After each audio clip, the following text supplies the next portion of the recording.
Bana, ligi kuu ya Tanzania bara yani NBC Premier League imeendelea hii leo Machi 3 katika uwanja wa Meja Jenerali Isamuhyo, ambapo imeshuhudia vigogo vya hapa Tanzania klabu za Simba na Yanga zikitifuana vikali katika uwanja wa Meja Jenerali Isamuhyo. Klabu ya Simba ndio walikuwa wenyeji wa mchezo huo wakikaribisha klabu ya Young Africans, na katika mchezo huo imeshuhudia vigogo hao wawili wa Tanzania bara wakitoshana nguvu kwa kufungana magoli 2-2. Na matukio mengi yaliyojiri katika mchezo huo unayoyajua na mengine usiyoyajua, basi ungana na mimi ripota wako tukichambua tukio moja baada lingine lililotokea katika mechi hiyo kubwa kabisa ya dabi ya Kariakoo. Na kukumbusha tu, na kama itakuwa mara yako ya kwanza kabisa unajitembelea channel hii pendwa kabisa michezo, basi usisahau kusubscribe ili kwa kwanza kupata taarifa mpya. Tukio la kwanza kabisa katika mchezo huo ni goli la klabu ya Simba lililofungwa na Libase Gay baada ya kazi nzuri kabisa aliyofanya Clatous Chota Chama, na hivyo Libase Gay kumalizia kazi hiyo aliyofanya Clatous Chota Chama. Tukio hili sifa zimwendee Clatous Chota Chama na uzembe wa Israel Mwenda, kwani kwa mchezaji professional unapaswa kujua kabla mpira hujafika mguuni kwako unapaswa kujua pasi inaelekea wapi. Ukiangalia katika tukio hili Israel Mwenda ni kama alizembea kutokujua mpira akiwa nao wapi anapaswa kuupeleka, hivyo Clatous Chota Chama akaweka pressure katika mpira na Israel Mwenda akaweza kufanya makosa. Mara baada ya Simba kuupata mpira, angalia speed aliyokuwa nayo Libase Gay katikati ya uwanja kulikimbilia box, kuattack box, na hivyo Clatous Chota Chama kuweza kupiga pasi nzuri aliyomaliziwa na Libase Gay.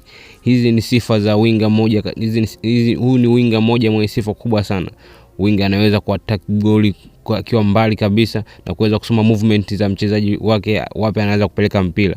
Sifa zimwendee pia Libase Gay kwa kuweza kusoma wapi anapaswa kuwepo na wapi anapaswa kupeleka mpira, na hivyo kutokana na uzembe huo klabu ya Simba ikaanza kujiandikia goli lake la kwanza.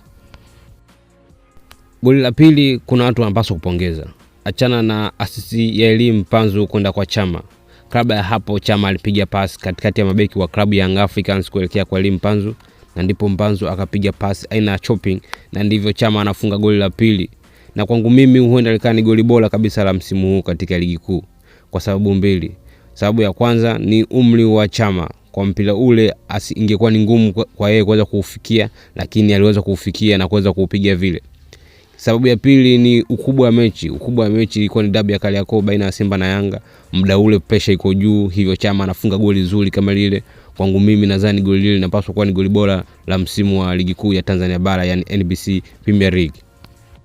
Mara baada ya magoli hayo mawili ya haraka kwa klabu ya wekundu wa Msimbazi Simba, ni kama vile wakajisahau nini wanapaswa kufanya uwanjani.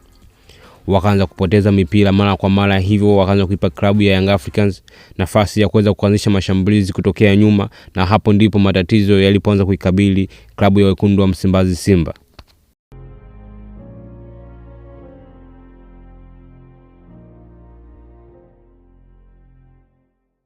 Ukiliangalia vizuri goli la klabu ya Young Africans ni mpira mrefu uliopigwa na golikipa wa Simba Kasali, na baada hapo mpira Simba anapoteza mpira baada mabeki wa klabu ya Yanga kugonga mpira kwa juu, hivyo mpira tena unadondoka kwa Neo Maema ambaye anapoteza mpira kwa mara ya pili, hivyo Simba anakuwa amepoteza mpira kwa mara mbili mfululizo ndani ya dakika moja, hivyo inapigwa pass pembezoni mwa uwanja kuelekea kwa Max Nzengeli ambaye anapiga cross ambayo mabeki wa klabu ya Simba wanashindwa kuondosha vizuri.